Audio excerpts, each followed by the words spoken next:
বিরতির পর স্বাগত। একদিকে যখন ভারত এবং পাক দু দেশের মধ্যে দ্বিপাক্ষিক সম্পর্ক নিয়ে টানাপোড়েন শুরু হয়েছে এবং এই উত্তেজনাকর পরিস্থিতির মধ্যেই কিন্তু রাজস্থান থেকে এবার এক পাক গুপ্তচরকে গ্রেফতার করা হয়েছে। ভারত পাকিস্তান উত্তেজনার মধ্যে রাজস্থান থেকে এই যুবককে গ্রেফতার করা হয়েছে। সেই ছবি আপনারা দেখতে পাচ্ছেন। জয়সলমীরের বাসিন্দা পাঠান খান দীর্ঘদিন ধরে আইএসআই এর হয়ে কাজ করছিল। কয়েকদিন আগে আটক করা হয়েছিল, বৃহস্পতিবার তাকে গ্রেফতার করা হয়। বিস্তারিত সেই বিষয়ে জানবো। টেলিফোন লাইনে যুক্ত হয়ে গেছে প্রতিনিধি রাজীব দত্ত। রাজীব, জয়সলমীরের বাসিন্দা সে এবং বহুদিন যাবত সে আইএসআই এর হয়ে কাজ করছিল এবং ট্রেনিং পর্যন্ত নিচ্ছিল। তার সাথে পেহেলগাঁওয়ের হামলার কোন ধরনের কি যোগ রয়েছে এখনো পর্যন্ত কি জানতে পারছো? এবং তাকে পুলিশ হেফাজতে নিয়ে জিজ্ঞাসাবাদ করছে, কারণ এখন সে প্রমাণিত হয়ে গেছে। সে কিন্তু কনফেস করেছে যে পাঠান খান তিনি জয়সলমীরের বাসিন্দা, তিনি আইএসআই কে খবর দেন, অর্থাৎ আইএসআই এর গুপ্তচর হিসাবে কাজ করেন, এজেন্ট হিসাবে কাজ করেন, এটা কিন্তু স্বীকার করেছে। তাকে কয়েকদিন ধরে পেহেলগাঁওয়ে হামলার পর তার প্রতি সন্দেহ বাড়ে, তার চালচলন নিয়ে পুলিশ সন্দেহ করছিল বহুদিন ধরে, কিন্তু তারপরেই তার যে আচরণ, মানে বডি ল্যাঙ্গুয়েজ, কিন্তু এটা কিন্তু পুলিশের নজরে আসে এবং তারপরেই কিন্তু তাকে আটক করা হয়েছিল। কয়েকদিন ধরে তাকে মানে জিজ্ঞাসাবাদ করে কেন্দ্রীয় রাজস্থান পুলিশের পাশাপাশি কেন্দ্রীয় গোয়েন্দা অফিসাররা, তারাও জিজ্ঞাসাবাদ করছিলেন। শেষমেশ নিশ্চিত হন যে তার সঙ্গে আইএসআই যোগাযোগ আছে।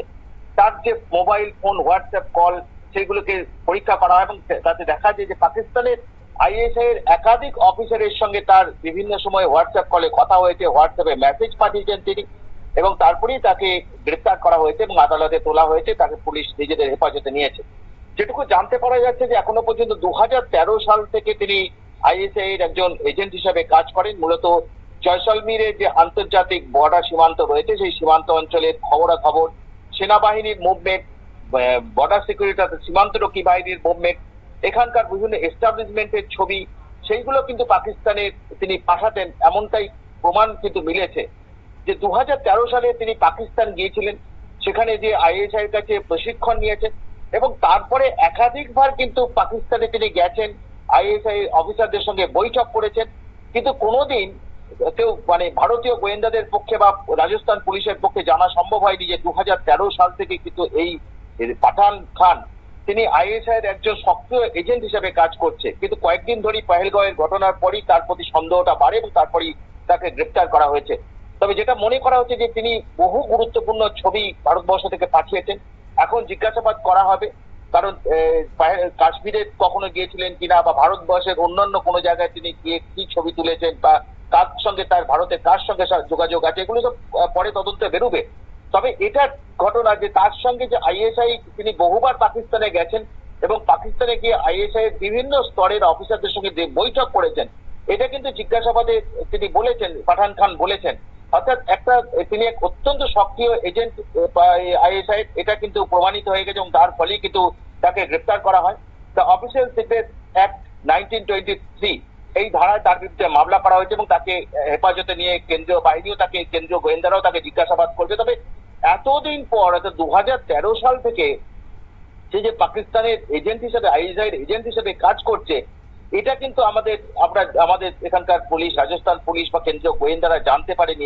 এটা যদি বলো যে অত্যন্ত একটা ব্যর্থতা, তাতে কোনো সন্দেহ নেই। প্রায় 12 বছর হয়ে গেল সে পাকিস্তানের আইএসআই এর সঙ্গে কাজ করছে এবং সেটা এতদিন ধরে জানতে পারা যায়নি। অর্থাৎ দীর্ঘদিন ধরে যে আইএসআই এর সঙ্গে কাজ করছে, অর্থাৎ এতে কিন্তু একটা মনে হচ্ছে যে ভারতবর্ষের বিভিন্ন প্রান্তে তিনি ভ্রমণ করেছেন, বিভিন্ন ছবি, কাশ্মীরেও গেছেন, সেখানকার ছবি পাঠিয়েছেন নিশ্চয়ই, সেখানকার খবর আর্মি মুভমেন্ট, মানে বিভিন্ন ভাইটাল ইনস্টলেশনের ছবি, সেগুলো নিশ্চয়ই তিনি পাঠিয়েছেন, সেগুলো বিস্তারিত তদন্তের পর বেরোবে। তবে এটা খুব মানে একটা ব্যর্থতা যে একজন লোক এতদিন ধরে, পাঠান খান জয়সলমীরের বাসিন্দা, তিনি একজন আইএসআই এর সক্রিয় এজেন্ট হিসাবে কাজ করছে।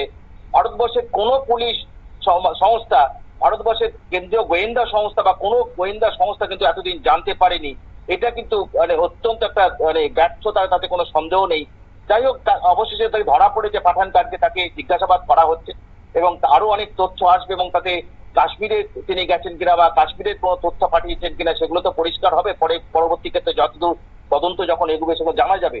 তবে এটা একদম খুব গুরুত্বপূর্ণ যে এতদিন 12 বছর তিনি কাজ করছেন, তিনি এটা ধরেই নিতে হবে তিনি ভারতবর্ষের বিভিন্ন স্থানে গেছেন এবং সেখানে কিন্তু গিয়ে ভাইটাল ইনস্টলেশনে বহু গুরুত্বপূর্ণ খবর পাকিস্তানের আইএসআই এর কাছে পাঠিয়েছেন। এটা কিন্তু পুলিশের গোয়েন্দাদের সন্দেহ হচ্ছে, তার জন্যই তাকে জিজ্ঞাসাবাদ করা হবে এবং তাকে কেন্দ্রীয় গোয়েন্দাদের পাশাপাশি এক্সটার্নাল আমাদের যে রয়ের গোয়েন্দারা এবং অন্যান্য আর্মি গোয়েন্দারা তাকে জিজ্ঞাসাবাদ করছে। যে অত্যন্ত একটা গুরুত্বপূর্ণ যে পাঠান খান, তিনি কিন্তু দীর্ঘদিন প্রায় 12 বছর ধরে তিনি আইএসআই এর এজেন্ট হিসেবে কাজ করছেন। অঙ্কিতা, ধন্যবাদ। অর্থাৎ যেই ব্যক্তির ছবি আপনারা দেখতে পাচ্ছেন সে হচ্ছে আইএসআই এর একেবারে ট্রেনিং প্রাপ্ত এবং পাকিস্তানের গুপ্তচর। সে পাকিস্তানের সমস্ত রকমের আপডেট পাঠাতো যে ভারতে কি হচ্ছে, কোন জায়গায় কেমন রয়েছে পরিস্থিতি, সবটা বিষয় আপডেট করতো পাকিস্তানকে, এমনটাই কিন্তু এখনো পর্যন্ত জানা গেছে। এখন দেখার বিষয় শুধুই কি এই যুবক রাজস্থানে, নাকি দেশের আরো আনাচে কানাচে ছড়িয়ে রয়েছে পাক গুপ্তচরেরা। এবার কিন্তু তদন্তে নামতে চলেছে পুলিশ প্রশাসন। নিয়ে নিচ্ছে ছোট্ট একটি বিজ্ঞাপন, বিরতির সঙ্গে থাকুন।